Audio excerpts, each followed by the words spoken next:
This year's federal budget is the first in a new era of fiscal leadership. Interest rates are, for monetary policy purposes, effectively at the lower bound.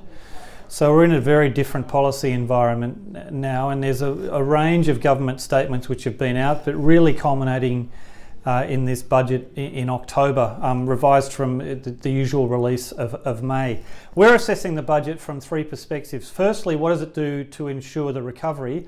About $100 billion in additional spending over the next couple of years, not concentrated in this year, but it runs further. Quite a meaningful fiscal deficit, certainly in the context of my economic life, it's the largest I've ever seen.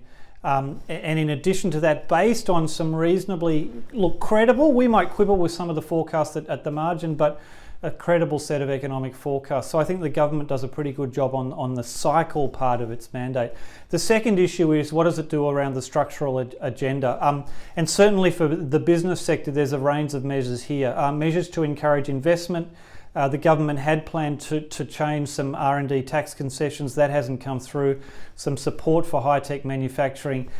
There are a range of other measures. In some, the focus has been on the cyclical task, but the government also delivering something on the structural agenda. I think the key for the structural agenda, though, is as we get increasingly through the emergency phase of COVID, which I'd argue we've already passed through and we're in the recovery now, that structural agenda will only become more important. And lastly, really the equity piece. Monetary policy is a blunt instrument.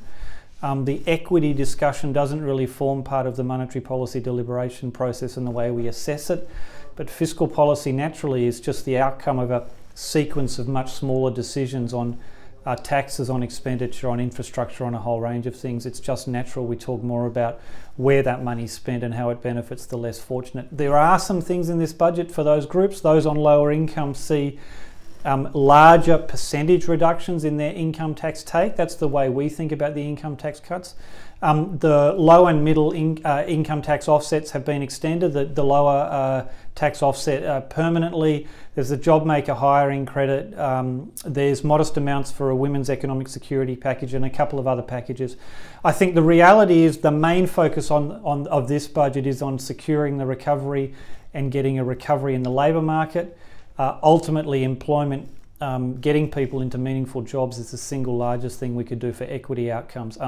Certainly overall, if this budget was the start of this era of fiscal policy leadership, we came in with high expectations, but this budget has largely delivered.